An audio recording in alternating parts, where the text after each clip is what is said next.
Hello everyone, hello from Ukraine. My name is Anastasia Zuzulyak. You are watching Channel 24, and today our guest is Aurimas Navys, who is former officer for the Lithuanian Special Operation Forces, a psychologist and an expert on issues defense and security. Nice to meet you. Nice to meet you too. Good day to you and to all your viewers. Thank you so much.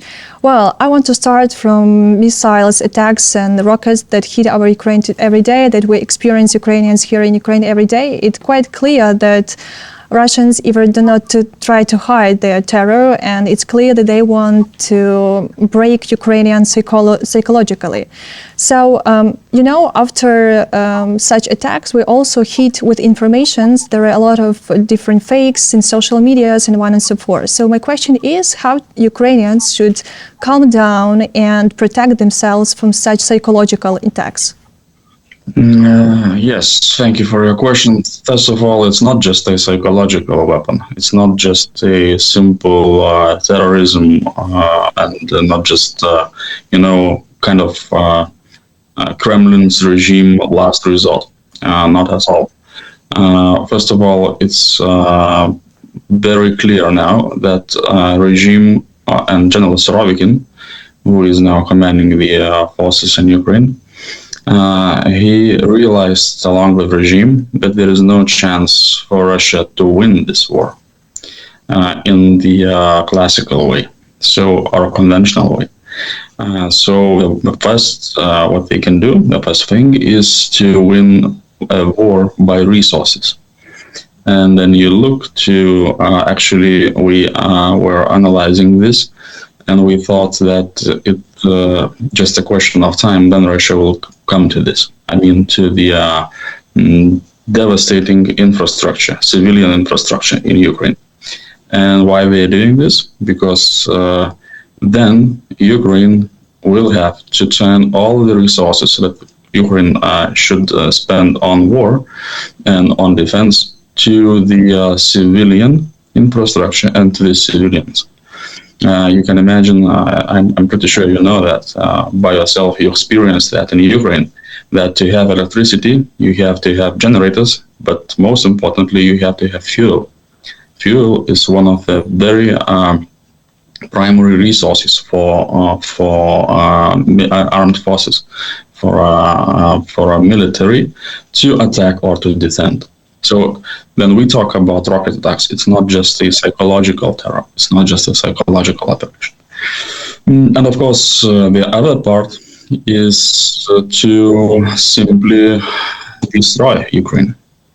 Lavrov, Putin, Patrushev, and all other war criminals in Moscow, they stated not once that they want actually to destroy Ukraine. The war itself, the invasion, was started with the thought to not just simply occupy Ukraine, because when you destroying cities, you are not going to occupy. You are just going to to massacre population. It's simple genocide. So, and then it comes to the third. It's psychological terror. But I personally, because I was already with your defenders several times in Ukraine, in the front line, I see how your people react and how your soldiers, how your officers react. It's no way how Russia could intimidate you with rocket attacks. Just simply, it's impossible. The idea of breaking the will to resist by bombing cities, that idea could have pop out just in Kremlin's regime, and not in. Then you see how Ukrainian people defend their country. There is no way to break their will with rockets. Just simple. It's a simple fact. Well, currently Russia is openly blackmailing the whole world with the nuclear threats, spreading rumors using a dirty bomb and blowing the dams at some region of Ukraine. And what do you think? All these threats, they are real, or they are also just a part of the psychological information attack? I think it's a part of information warfare, as it is with all other measures in modern warfare. But first of all, Russia very badly, blood from the nose, wants to the Western countries to believe that the threats are real. And by making them believe that the threats are real, they think one is to stop the support with weaponry, and second, most important thing, is to force Ukraine to sit to the negotiation table. And for Russia now, that's a primary goal, because sitting near the table with whatever negotiations they could arrange simply means one fact: Russia buys time. And by buying time, they can arrange their resources, they can arrange their shabis, excuse me for such a word. I'm not sure if you know that, but it's oborvancy in Russian. So they are trying to gather together all these shabis to give them 100 years of old weapons, and then to give some credibility for their forces in Russia that are mobilized, that they could win a war in 4 or 6 months. Then they've already will be given some preparation, because what they're doing now with all the new mobilized, with all that rookies, it's just a buying a time. So to come back, psychological terror of using nuclear weapon is a attempt by Moscow regime to make believe the West that Russia is ready to use that weapon if West will not force Ukraine to sit to the negotiation table. How I understand how absurd it sounds, but that's how Putin's regime, how the generals in the military, in the general staff, that's how they think. It's a Russian style of thinking. Well, by the way, of course, a lot of countries help Ukraine to win this war and to have this victory. And for example, according to statistics, Lithuania allocated 16.7 of its military budget to help Ukraine. It's a lot, and we are very thankful for that. We appreciate it so much. But of the eve of winter, there are a lot of discussions that support of Ukraine, of the partners, can stop because the prices of the gas, because the cold in apartments, and one of support. So what do you think about that? Could it happen, or countries will continue to support Ukraine whatever happen? This is exactly what we actually with my colleague in my agency, we wrote analytics on this like 2 or 3 months ago. We thought that with energy crisis and the food crisis, actually with immigrants coming from countries where the food is scarce, and because of the food prices and crisis, they will move to our borders, to the EU borders. We thought that exactly how Russia counts on that, and that would force actually people in the West to get unrest. We see now in Prague, for example, in Czech Republic, and in some other countries, some people that it's a mixture of Kremlin supporters, of anti-vaccine supporters, COVID anti-vaccine supporters, and all other believers of like that the earth is flat and all those things. They are coming out into the streets saying that it's enough of war, please don't support Ukraine, and just let the Russia do what they want. Of course, Russia counts on that. Russia counts on cold winter time. I believe some in Kremlin, they pray for that. But the problem is that I think Kremlin already has made a mistake. They have miscalculated. The first thing is that the gas in Western is not a problem now. Actually, Western countries in Europe have more gas this time of year than they had a year ago or 2 years ago.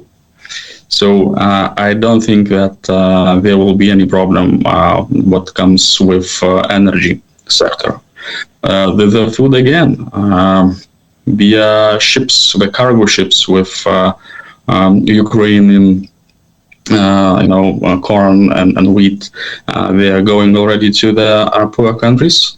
That's not an option anymore. Even Russia, they wanted in the Kremlin to stop that.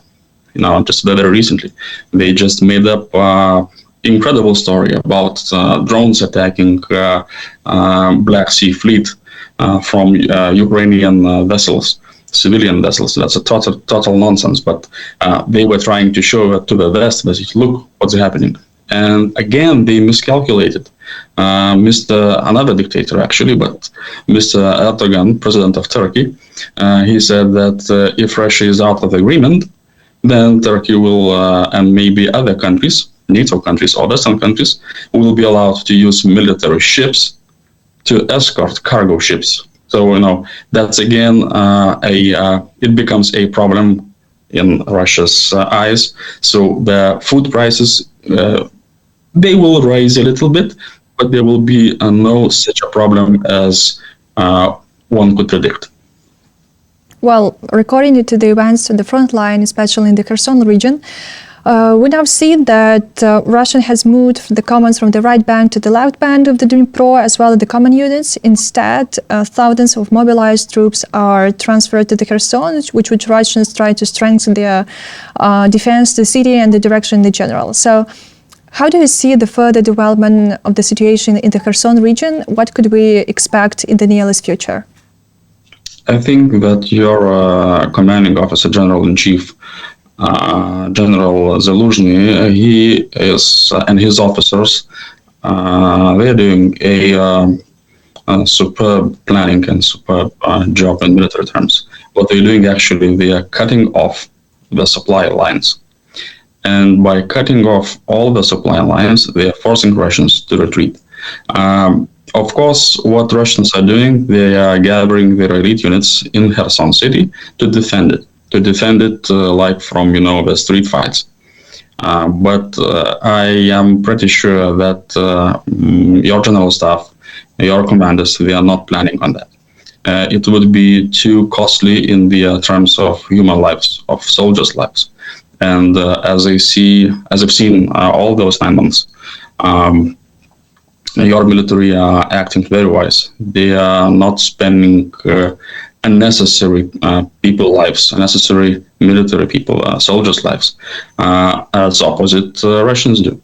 So Russians are expecting Ukrainian defenders to storm the city, the Kherson city, but I'm pretty sure that will not happen. So, but just only by cutting off supply lines, and that's a very, very good tactics, by making Russians to actually, without food, having no food, no potable water, no electricity, no fuel, to retreat.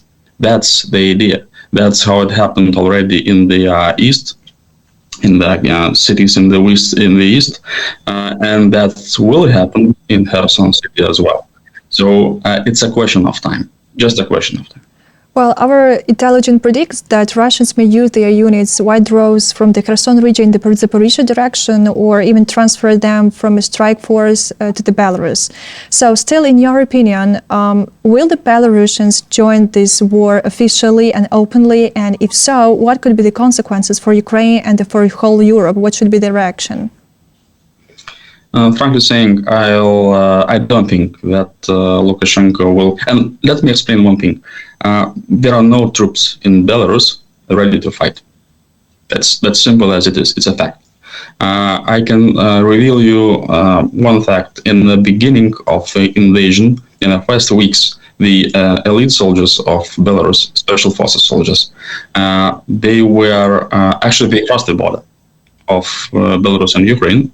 The problem was that all that soldiers they just gave up and they just surrendered, and they now are fighting for Ukraine against Russia and against Belarus. So the problem here is for Lukashenko. He absolutely knows that if the war will be open war will be declared, and his soldiers will be forced to move onto territory of Ukraine, there is no guarantee that the soldiers will not turn their weapons against Russian forces, either in Ukraine or in Belarus. More than that, I think Lukashenko afraid of that if he gives an order as such, those soldiers, they will turn their weapons against him in Minsk. And that's why I think both these arguments are playing. Then he just buys time, and he says to Putin that look, I cannot do it, and that's why regime in Moscow actually plays cat and mouse with Lukashenko. That's because of that. Now, in case actually that happens, because everything might happen. In case if that happens and Belarus will declare open war onto Ukraine, I'm pretty sure we'll see revolt in Belarus. We already have seen many people on the streets in Minsk and other cities a year ago, 2 years ago. This is a slightly different case to compare to Russia. In Russia, people, they are going out on the streets, but there are just hundreds, maybe thousands. In Belarus, it will be another story. And of course, we have to count in the partisans. In Belarus, partisans are very active. And I'm pretty sure that if Lukashenko will give such an order, he will have to face a very, very sad consequences by his own partisans, by his own citizens, by his own military. So for Ukraine, it might be just a fact of gathering some resources to be ready to counter-attack. So you cannot just say that no, Belarus will not attack us. So you have to think about that. So in military staff, in general staff, military have to allocate some resources, some units along the border, just in the case. And that's already is playing the hand for Kremlin, because not all the military could be in the south, in the east. They also have to be allocated to the border with Belarus. Well, you recently said that Russia still has reserves to attack Lithuania, Latvia, and Estonia, but they will not do this because of the NATO membership, yes? Instead, there is information that Moscow is preparing something in Moldova, like coup or revolution. So in your opinion, is that realistic, and how could it affect Ukraine as much? I will be very sarcastic. Sorry for my joke, but please, Mr. Putin, attack Lithuania. That would be a good thing for the people of Ukraine and for all the good in the world, because that would end the war very quickly. Of course, with the terrible losses, with the catastrophic losses on Russia's side, but that would end this stupid, unexplainable, brutal war that now is going on in Ukraine. So regime is not going to attack NATO unless they want to commit suicide. That's also an option. Some terrorists, they're taking hostages because they want to kill themselves with the hands of a policeman. So it's an option for terrorists to kill himself by doing stupid things. So of course they can do it, and that would be a very good thing for the overall good of the world, and especially for Ukraine. What comes to Moldova, I can't imagine how they can do it.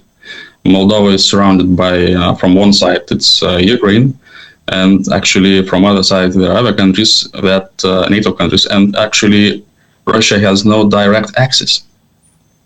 How can they? It's from a military perspective, it's just impossible to think about anything there, and military coup here would be just it's just a nonsense, just information operations.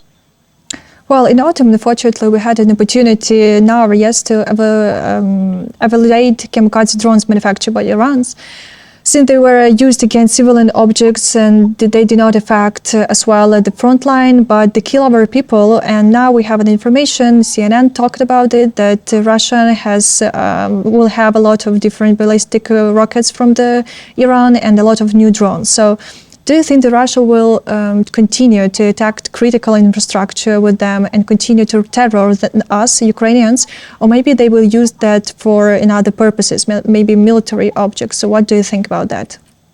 That is a sad story about that, yes. Iran will continue to provide missiles and ballistic missiles and other missiles to Russia. Also drones. Also North Korea yesterday, promised to Russia actually to deliver, as they say, millions of rounds of artillery and thousands of ballistic rockets. And that is a really problem for Ukraine, because all the rockets, all the artillery shells, all drones, unfortunately, for Ukrainian people, and I will have to say that with my aching heart, it will be used not against military targets. Russia will use that on the civilian infrastructure, on you. So you should be very careful. You should think about yourself and about your safety. Russia is, as I said in the beginning of our conversation, Russia is trying to destroy Ukraine, simply, just to raise that country, to kill your people. It's a genocide, a war crime, what they're doing. And they will continue to do that because they think only by doing the war on resources, they can win this war. And resources means actually people. So, because even military, they have families, they have husbands, they have wives, children, mothers, fathers. So psychologically, it also impacts their ability to fight. I'm sorry for being so directly blunt, but that's what it seems that the only option that left for Russia, and they will do that. Well, how can you generally assess the summer-autumn campaign of this war? What do you think, where the occupiers are? Are they now prepared to defend the territories that they occupied, Russians, yes? And if they are ready to meet armed forces of Ukraine, what do you think? What is on their plans now, I think, of course, it's just a guess, argumentative guess, but what we think is now they are trying to put the new recruits, the new mobilized people on the front line just to stop Ukraine from advancing. Also by bombing your cities, by using kamikaze drones, by using all the rockets, the ballistic rockets they have on your cities. So they are stopping the advance of or attack of Ukrainian forces in the east and in the south. And the idea is to contain your advancement and at the same time by forcing you to use your resources on civilian population, not on military, in Russia to gather another mobilized people and to make all the necessary preparations. So as I said before earlier, it might be that might be 200,000 or 300,000 another soldiers will be prepared in 2-3 months. And after the winter, Russia will try to advance or to attack anew. So that's how I see the plan of General Surovikin and his staff. That's how they think they can proceed. The other option is for Mr. Putin to replace himself with another Putin, let's say Navalny or whatever. And then by doing this, and that would be a smart way. That would what I would do in his place, because if you want to have a seat near the negotiation table, you have to give something to the Western countries. So by replacing himself with another Putin 2, number 2, or whatever, he would achieve that. I would think that in this case, he will buy the time, because I repeat again, Russia just needs time. It will not stop. By itself, Russia will not stop. Russia should be stopped forcefully. So, and there is no other option here. You are doing this for us, for Europe, for the Western countries, But at the end of the day, NATO countries and Western countries, they will have to face that. They should step in. There is no other option. If they will not do this today or in a few months, they will have to do it in 5 or 10 years, because Russia is spiraling down into the fascism very quickly. Well, you talked about that Russia is preparing new soldiers to the war. So what do you think? Can Russia try to attack again Kyiv region and to go to this way again and try to occupy this territory again?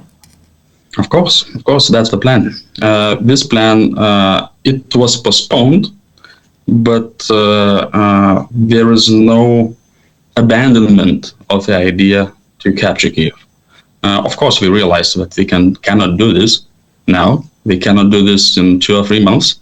But after the harsh winter, without resources, without, I'm telling what they think, without the will to fight, without a new force prepared and ready to fight in Russia, it might be a chance to capture Kyiv. But again, that's a very stupid idea. Kyiv, it's a huge city. To capture such city, you have enormous amount of armed forces of people. So the only other thing is to do it as they did in Grozno, in Aleppo, in all other cities, in Mariupol, to bomb the city, to destroy it completely. Then you can capture it, but it's not actually the city anymore. No, it's the ruins of the city. So I can understand the idea that they have in Moscow. I just can't see it. How can they do it? Simply, Kyiv is too big city. You cannot just do it with, there is no country in the world, even NATO country, that could do it. No, it is a fact. Well, and my last question is about the winter. There is a lot of discussions and different experts discuss what the winter could be in Ukraine, what the war will influence, everything, what is going on. And, well, my question is, will the armed forces of Ukraine be able to further knock off Russian reserves and thus prevent the formation of a large number of new battle groups for the further offensive against Ukraine in the spring?